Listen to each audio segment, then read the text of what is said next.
A massive fire at an American nightclub packed with young music fans in America. Left at least Dramatic pictures capture dead. the desperate moments inside the Rhode Island club. This was a disaster that engulfed the nightclub with shocking speed. An entire 100 people died, 200 others injured when the rock band Great White used pyrotechnics at the Station Nightclub and caught the building on fire. More than 200. Well, John, the death toll has been rising steadily here all day. The latest tally second nightclub disaster in less than a week.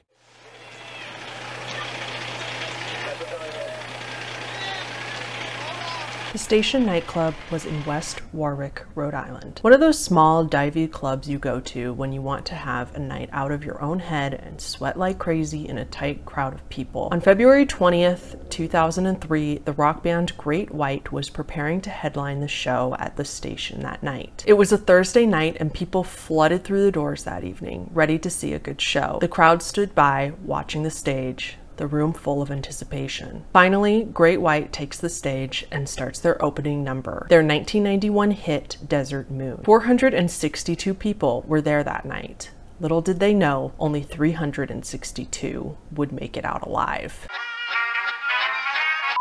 Hey humans, it's Hannah. Welcome back to my channel, or if you're new here, I do videos on creepy and disturbing things. So if that's also your thing, consider subscribing down below. Like I said, this event caused 100 people to lose their lives and another 230 were injured. Let's back up for just a second and talk about why there's even video footage of this night in the first place. Just 3 days before this incident, 21 people were killed in a fire at a nightclub in Chicago. Because of the tragedy in Chicago a few nights earlier, a cameraman for a news station named Brian Butler was at the Station Nightclub on February 20th, 2003 in order to film a piece about nightclub safety. And yes, this is very ironic. Even more ironic, this news story was being reported on by one of the nightclub's very own owners, Jeffrey Dedurian. So this is why we have video footage at all from that night. Again, I just want to warn you, some of this video footage is going to be included throughout this video. And as the disclaimer said, this footage is incredibly disturbing. It still haunts me to this day. So keep watching at your own discretion, or if you really want to know the story, just stop watching the video and just listen to the story as a podcast. Back to the night of February 20th, 2003. So here's what happened.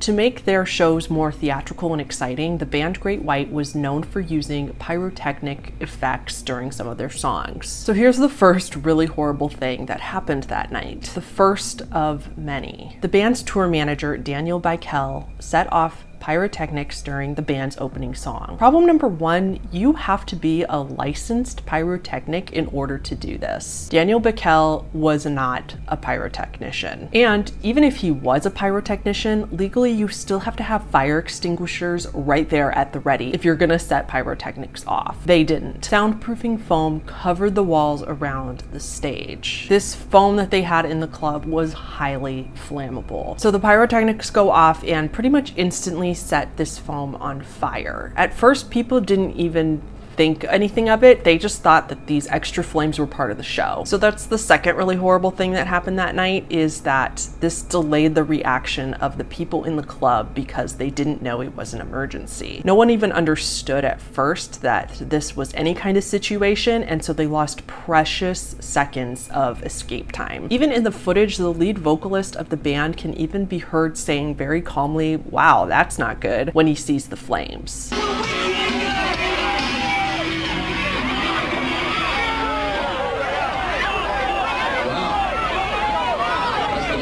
This just shows how nobody understood the gravity of the situation. However, people quickly understood that the fire was uncontrolled when the flames started reaching the ceiling.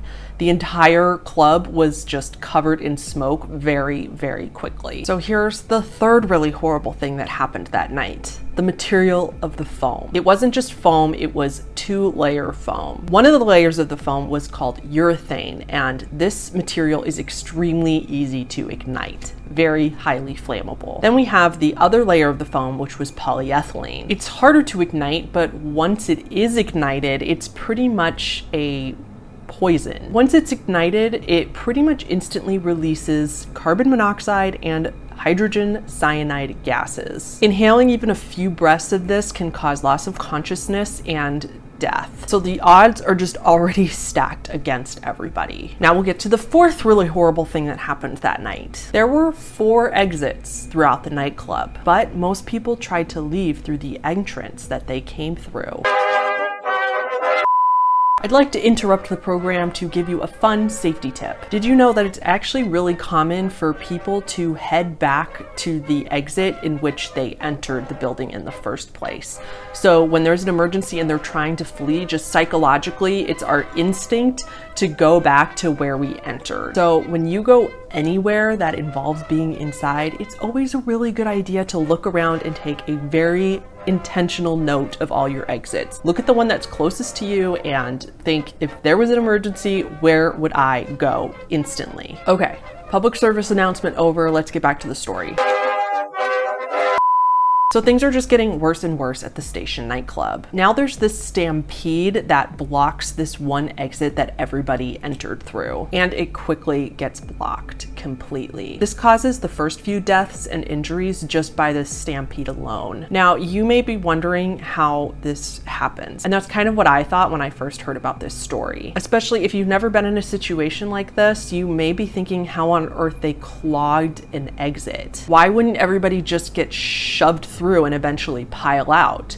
Like a soda bottle being put under pressure, why wouldn't all the pressure just eventually force all the people out at once, and people would be bruised and a little banged up, but eventually the pressure of everybody pushing would just push them all out outside? But you have to understand that in this case, the exit wasn't big to begin with. And there was a ticket table on the wall sticking 3 feet out in the corridor to the exit. So this created even more of a bottleneck. So what happens is that a few people near the exit start tripping and falling due to the stampede. This causes the really panicked people behind them to trip and fall over them, and they fall on top of these bodies. Then the people behind them are trying to climb over the others who have fallen, and it creates this pile of people. And then add all the smoke, the poison, and the fire, the hysterics, and you get this.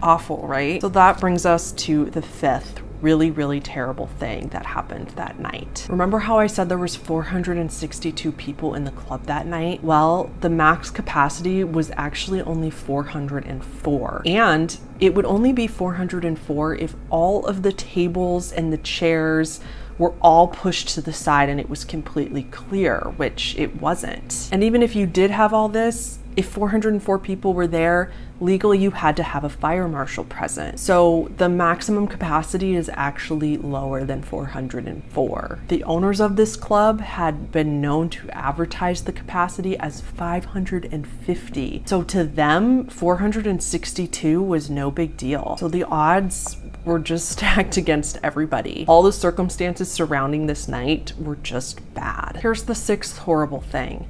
The lead guitarist and the MC of the band, it's believed that they didn't exit and flee right away because they were trying to save some of the band's equipment. This again just goes to show you that people didn't understand the gravity of the situation, and they thought they'd have enough time to get out. Even worse, it's actually believed that the lead guitarist initially did make it out of the club, but he went back for his guitar and then he never came back out. Here's the 7th horrible thing that happened that night, and in my opinion, one of the worst. Several people and families did actually try to find other ways out when they realized that the main entrance was clogged up. Well, like I said, there's 4 exits in the club. 2 of them weren't possible. There was one by the bar, but it was completely chained up because they wanted to prevent people from sneaking into the club. There was also an exit in the kitchen, but nobody except staff and people in the know knew that it was even there, so people didn't know to use it. Then the 4th exit was the stage exit. There was a bouncer still at this exit, and according to 3 different witnesses that approached him, they said that he wouldn't let them use that exit. The bouncer kept insisting that that exit was for band only.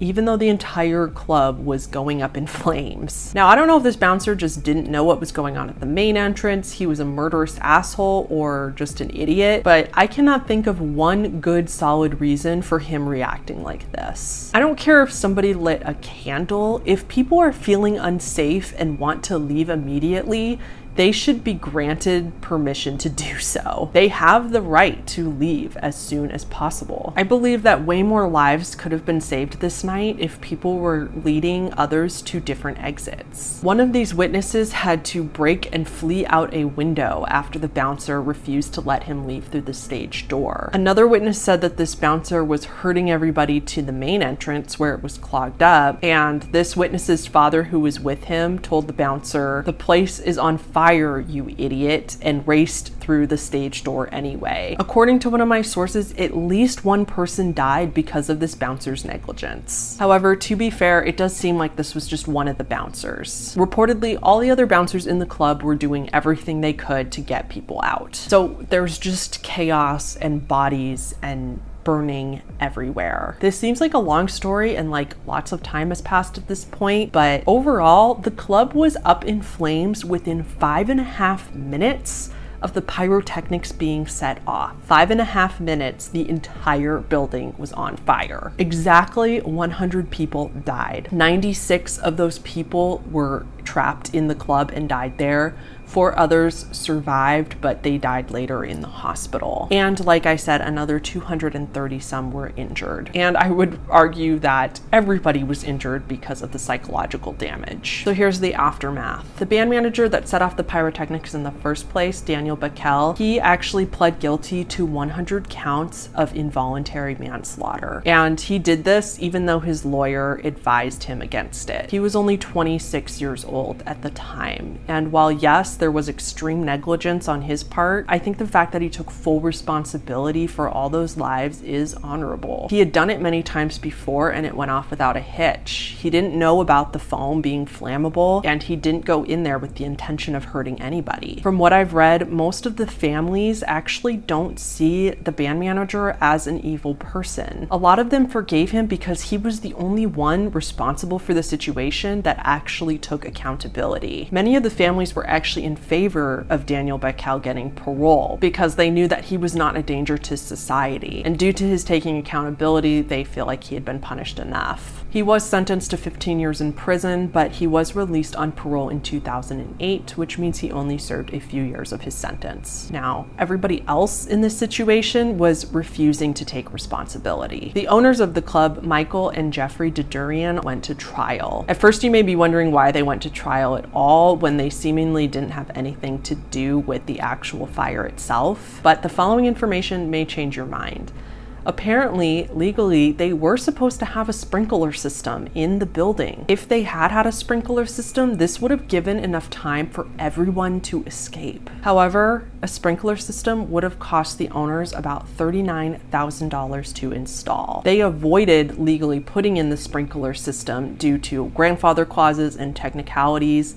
The details are complicated and boring, but basically they got away with it, and they chose money over safety. Second, they chose to install that cheap foam that was not only flammable, but toxic when burned. They did not pick the official soundproofing foam that is flame retardant because it would cost too much. Even if they didn't know that this foam was flammable, you could still argue that they should have bought real soundproofing professional foam. They only put this foam up due to noise complaints from the neighbors, so I don't think they even wanted to begin with. But overall, these owners just kept cutting any monetary corners that they could. Then there's the debate that if the owners even knew that the pyrotechnics were going to be set off that night. Of course, the owners claimed that they had no idea, and if the band had asked them if they could set off pyrotechnics, the owner said that they would have said no.